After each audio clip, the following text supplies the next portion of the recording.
Today's pattern is fly number 11 of 21 from Mike Valla's Tying the Founding Flies. In fact, it's the one on the cover. It's the Kings River Caddis. And this fly was created by Buz Buszek of Visalia, California, sometime in the 1950s. And as you historians of our sport know, dry flies originated over in the UK. They made their way to the States, mostly up in New England, and then kind of slowly made their way out west. But caddis dry flies were created out west. And this one by Buz was one of the first really successful caddis dry flies.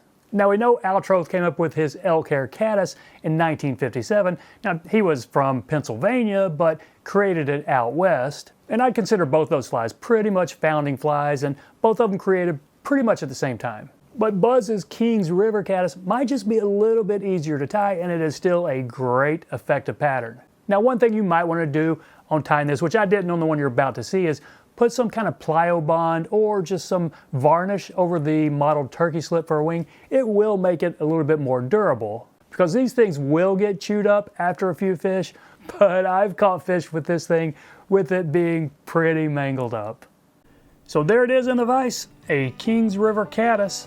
Pretty fun tie and just a super effective caddis dry fly. I'm tying this on a size 12 barbless dry fly hook. And I'm going to catch in my tan thread just somewhere in the middle and take it back here to the start of the bend.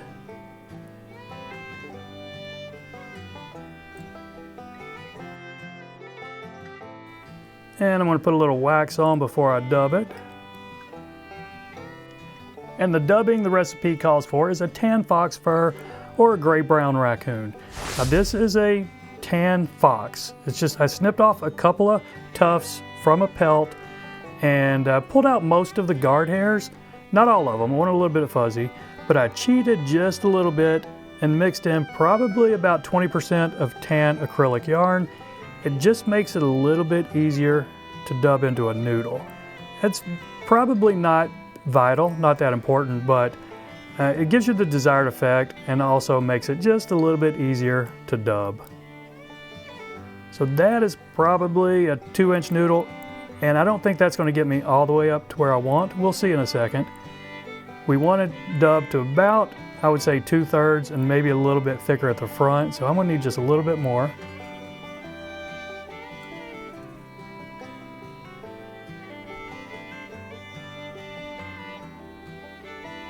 Now that's a little bit thicker up front, not a whole lot, but we're going to work with it. It's going to be just fine.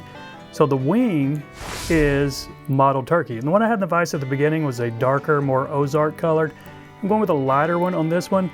And this is a tip from Valla's book. See this feather? The tips are thin and the section closer to the stem is thicker. We're going to tie it in kind of backwards with the thicker part going back. That's just a little bit stronger. And this is at least, a little bit more than the hook gap, because I'm going to tie it in as a tent. And the length, don't worry about the length. We're going to trim the back in a second. So we just kind of lay it over, and we're going to fold it over, laying it right in the middle, and then folding it over like a little tent here. Let's see. Now I'll do 2 wraps and then check my position. Make sure it's looking how I want it to look. Okay, yep, that's good enough.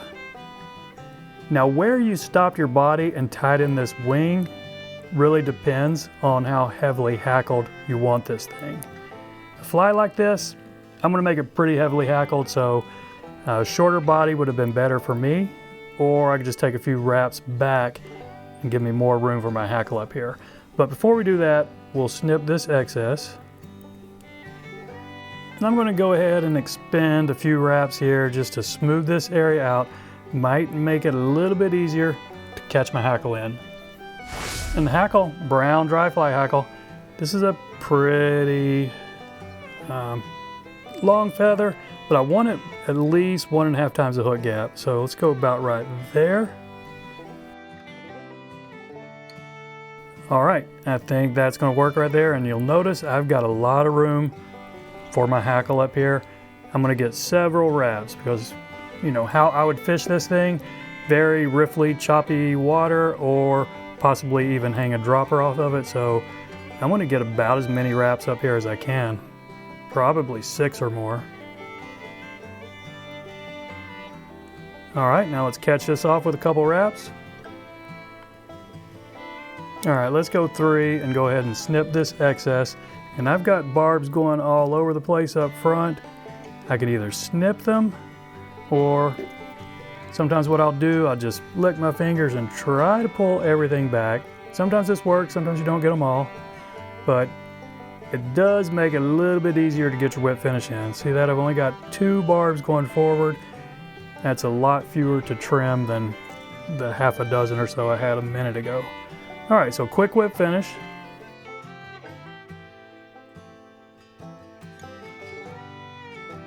Now I'm going to go ahead and snip these. I can probably singe them in a second as well, but take a look at that wing. We want it a little bit past the bend of the hook, so we're going to need to trim it, and I'm going to trim it at kind of an angle. This is how Valla recommended, and I think it looks best like that right there with a little bit of an angle. So we got our tent wing right there, and we got plenty of a big bushy hackle. So all I've got left, clean up that head a little bit, drop a head cement, this thing's ready to go. So I appreciate you watching, everybody. Y'all take care, and we'll see you next time.